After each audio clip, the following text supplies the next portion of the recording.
bw'otuboola naffe tujja kuboola oba totwagala naffe tetujja kwagala. Omanyi osobola okubeera n'amata esefuriya namba ng'ogifumba naye akajiiko k'omunnyu kabeera kamu ne katta amata gonna. Right Honorable Anita Among yassa amata gaabwe, yasobodde okutulaga ki kye bali n'ekigendererwa kyabwe, yatulaze nti ekitundu kino akiboola. Etteeka lizze kuboola Nyamawanga naye ng'okuboola kusinzidde wano mu Buganda kubanga balabye nti nno waliwo ebifuna ebibadde bivuddemu.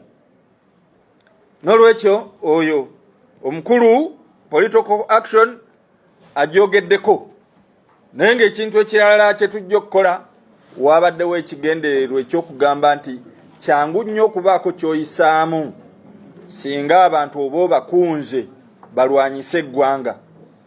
Era ekyo kyekyayatuse ng'omukulu bw'agambye, era nga bwe bagamba nti Gambobbi wamwe ng'alisanga ku mwoyo ate so nno kamwa kabi kassa Siroganga. Kati abantu abasobodde okusayininga nga Dr. Isingo Mamwesije tava wano mu Buganda, abantu nga Atkins Katushabe musajja w'e Kasese, abantu nga ba Odur Jonathan musajja Munozana, abantu nga Mukai Miriam oyo mukyala Mugisu, abantu nga Honorable Nakayenze Koni Galiwango mukyala naye w'e Bugisu, omukyala Nyakato Asinas mukyala Munyoro era eyo emmwanyi nayo bazirima era yeyakulembedde olutabaalo ne Minority Report. Omwami Roland ndio mujenyi Honorable naye Mukiga, Honorable Batua Timothy oyo waawa w'e Busoga, Honorable Businge Joab oyo w'e Bunyoro, Honorable Muhindo Harold oyo si w'e Kasese, Honorable Okero Nelson oyo waawa, Honorable Kamala Nicholas, Honorable Olanya Gilbert, Honorable Mboizi Honorable Onguzuli, Honorable Kaberuka. Abo bonna bava mu mawanga ag'enjawulo, bava mu bibiina eby'enjawulo. Abantu abo naddala abava mu North ffe gye twagenda mukyajjukira Parliament gye yatuula batandise okulima emmwanyi. Kiba kitegeeza nti UCDA omulimu egukoze bulungi. Kakati okusobola okukunga abalala batasobola kutegeera bukulu bwa nsonga eno babakungira kukulwanyisa kitundu kimu mu Uganda. Nsonga za Anita Among zo zeeyongedde okulanda era nga essaawa ya kakati we twogerera birungi si birungi. Bamugamba aveeyo yeetonde. Weewaawo waliwo abavaayo kumuwoleeza bagamba nti abantu tebafaayo kuwuliriza mbu apaati esembayo ne kye yali ategeeza mbu bo baabuukira bubuukizi ne batemamu mbu obupaati bwe baalaba nti we busobola okutrendinga. Naye muganda wange byo byeyongedde okulanda era abantu bawanda muliro. Nkyayongera okubanga nkuwa owulire enjogera z'abantu. Mwabagamba nti Anita Among aveeyo atwetondera ono maama Kizigo. Mwe mulabanga ife oba Obuganda busaana apology okuva ewoono maama Carolite. Mulabanga kye tusaana okuba nti atwetondera.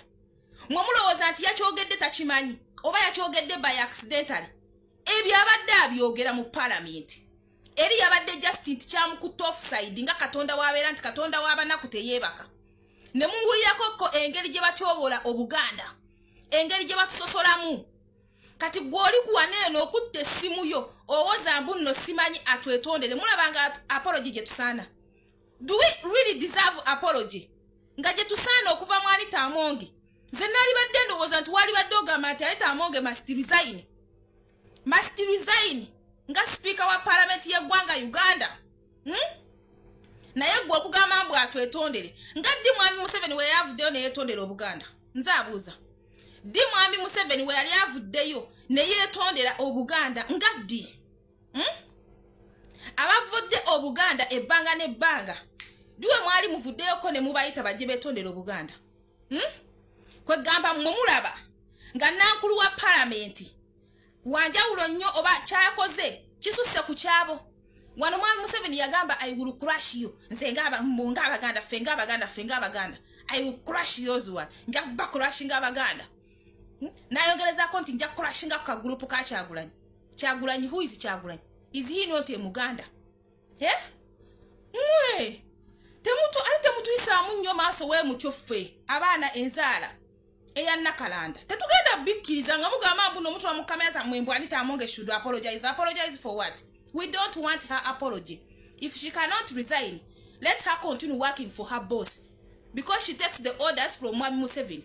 So whatever comes from her mouth, that's an order from Yoweri Kaguta Museveni. So okubeera nga yakyogedde, we don't need her apology. If she cannot resign, we don't need her apology. So muleke okwesiruwaza.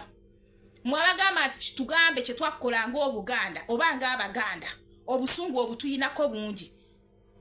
Mwami Museveni bwatuyinako butono. Mwami Museveni bwatuyinako butono. Nze ababuuza. Mumulaba nti Anita Amonge yatuyinako nnyo obusungu. Mwami Museveni bwatuyinako butono. Kye mbabuuza. Mulekerawo okubeera nti nno mwesiruwaza n'okwekkiriranya. Mulekerawo okwekkiriranya n'okwesiruwaza.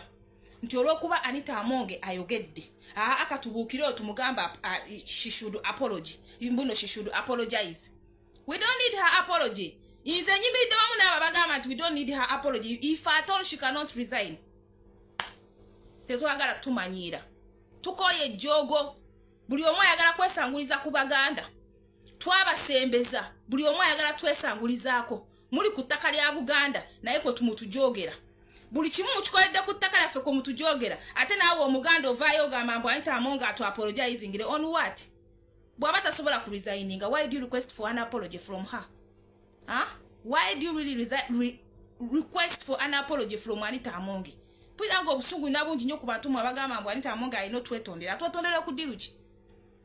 Atwetondera ku ddiru ki? When did Museveni apologize to us? Has he ever apologized to Uganda? To us, the Baganda? Katwaki osaba Anita Amonge? She's taking the orders from him. Katwaki mwagala okugamba nti Anita Amonge should apologize? Is it nnyo olw'okubanga mwafunye chance namwe ne muliyako engeri gye batobolamu Abaganda? Kati muga should apologize. My foot. Wamama Makizigo sigaza apology yonze sijeetaga oba tusobola ku resigninga. I don't need your apology. As a Muganda woman from Butiko Kiland. Sijeetaga kuba siina mukasayi nti kebbali. Anzaala wa Mamba, omukyala anzaala wa Mamba. Kati kyekyo sinze sijeetaga mwabagala apology ya Anita Amonge. Bomba mulaba nti nno. That's how low you can go as Baganda. You should request for apology as an individual. Singa Buganda. Saba apology n'ekikaato ne family yo. Bwoba wankima saba apology nga owenkima.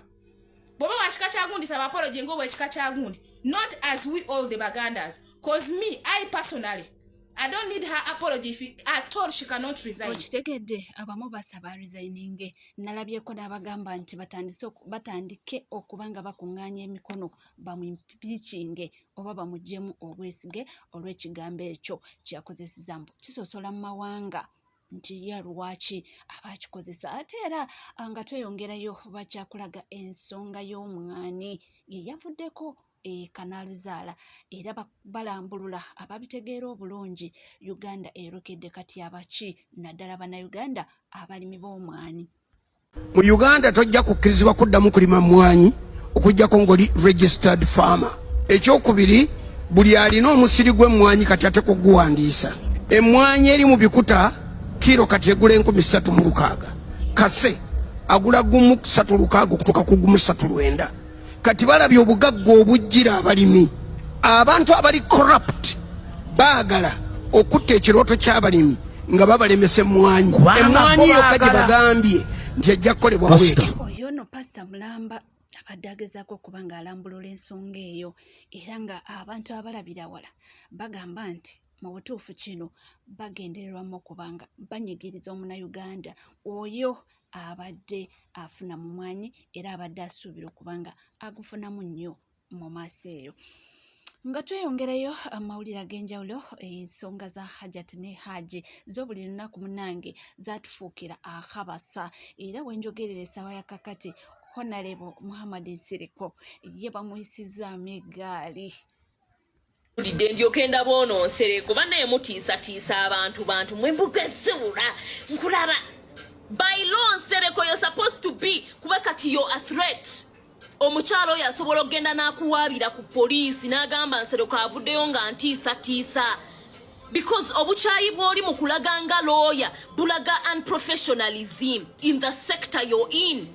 To begin with, a full lawyer is not supposed to interact with the mulopi. That is how it is. Toyina right Nsereko eyogera n'omuntu ali mu kubawaabira emisango. If you want to talk to the person oyina kwogera ate na lawyer wazuura wabula ozze ku media kwennyini ate ko threateningirako omukazi mazima ddala Nsereko etteeka walisomerawa. Someone is saying Nsereko is a lawyer and he also has a right to speech, a right of speech. Are you a lawyer? I'm not, but I can teach you a lot about lawyers. He doesn't have the right to speak because see a judge. Byonna Nsereko by'alina okwogera ye nga lawyer alina bigamba judge, alina bigamba mulamuzi. Mulamuzi, so zi bigamba public. In case of any evidence that implicates that woman into forgery, into what is it called? Oluzungu lubuze. Aina bigamba judge nti bannaye judge omukazi ono alimba yakoze wati ne wati si kujja ku media to threaten the woman. He doesn't have that right by law. Nkusomesa gwe kyotamanya ate oyagala kwenankana. He doesn't have the right. Ekyo kyokka kimusibya gwe abadde tamanyi nti oyo lawyer gw'oyita lawyer kimusibya. Omukazi ayinza ogamba lawyer woli yavuddeyo nga threatening. I don't know why he's threatening me because Nsereko doesn't have any right to hold grudges. Kitegeeza wakeera ku macanga bamuwangudde omusanga asobola n'okukwata omukazi n'amutemula just to get a win. A lawyer taina kubeera emotional. He's not supposed to be emotional in this case. Taina kulaga side nti omusango gumutuddemu. Taina kulaga side nti ataina kugamba kyakutte kyamaanyi nnyo. He's not supposed to show that side. Olutalo lwa Kasuku ne Lumbuye lukyalanda. Oluvannyuma lwa Lumbuye okwanukula Kasuku ate neera naye amwanukudde.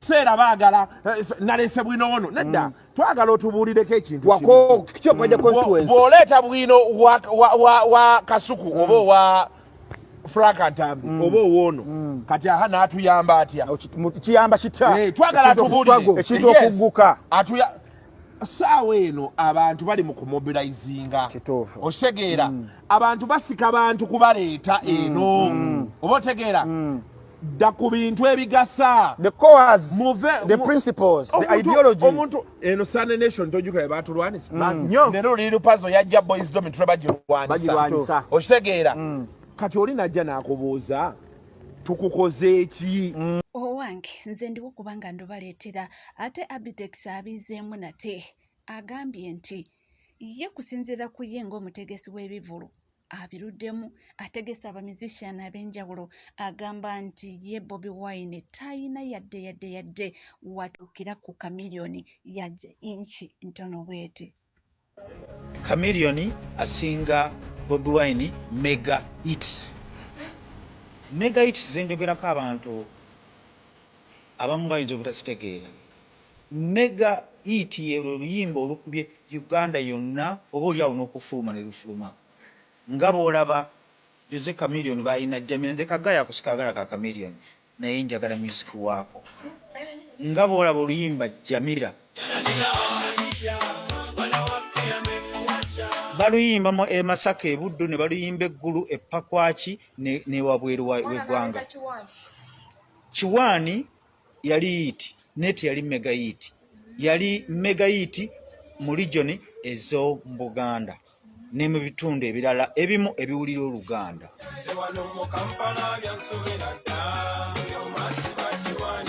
Bebe Cool tomulaba nti munene naye osobola mega hit singo jeko love you every day.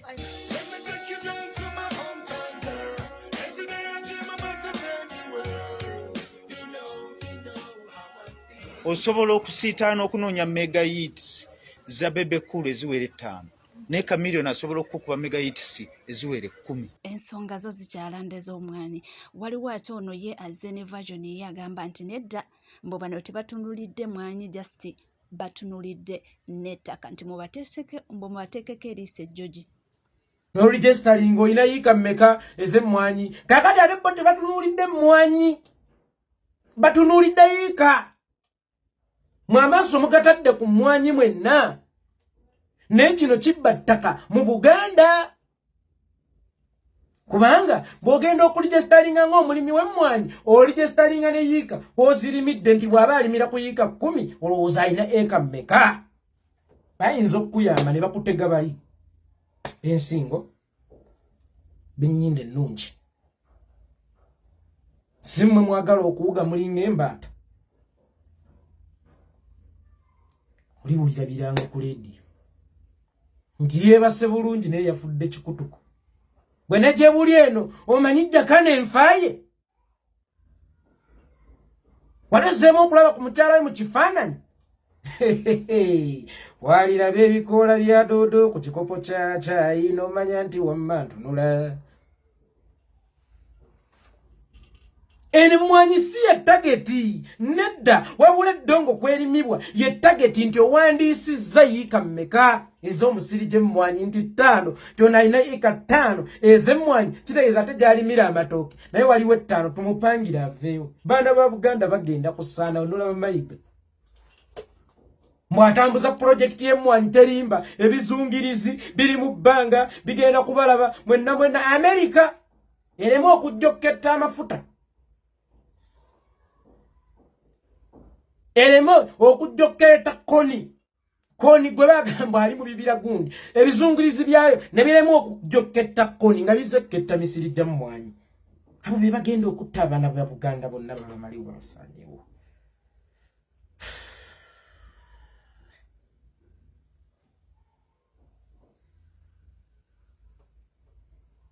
Abalimi ab'emmwanyi bino ebintu bye bali mu baleetera ne biru ze baleese mu Parliament tebagenderedde mmwe kubeera bakozi baabwe nti mubalimire emmwanyi wabula baagala gwe muzirimira. Bwe weebuuze bwe baba bakizuula nti emmwanyi erimu ssente nnyingi ewaabwe teri ttaka bakikirize n'abanyankole bagirime kale. Lwaki bo tebabaagaliza? Oba bo lwaki mu bibanja byabwe temuli mmwanyi? Bayisidde buyitizi mu mmwanyi okumanya Abaganda abakyalina ettaka. Mwanga Kivumbi ebyo tabitegeera ali mu Parliament batudde biru y'emmwanyi n'etuuka bannange tetuli bangi mu numbers anti tetulina numbers. Bali boogamba balina numbers tebasukka 3 kale bwe baba bangi 4 naye nga miliyoni z'Abannayuganda 45 zobalira ku bano mbuye majority. Mmwe muli 3 simanya muli 5 aba abasindika yi Parliament entuufu Parliament esukka kayumba ako tokkiriza ababaka ababiine bya NRM okugiyita majority y'abantu be banyigirizibwa waddayo n'obeebuuzaako n'obategeezaako oba n'obakunga kuba mmwe Parliament banne Parliament entuufu mujje musituke mugende ku kizimbe kya Parliament ey'ekimpatiira. Bolowooza nti nga tuzza abantu miliyoni emu ku Parliament awo waliwo biru eyita nga temujjagadde ne mukunga naye mmwe majority mubala bantu 4 andi be balina majority munange be balina numbers bantu 4 sebo bali ku miliyoni z'Abannayuganda ezikunukkiriza mu 5 mbuye majority eri mukunge. Mukama wange right honorable Joel Osenyonyi ababaka bo bagambe balekeraawo okwekwasa balekeraawo kaabo olumamiro ku mateeka amafu agayiseewo nti bali be balina majority.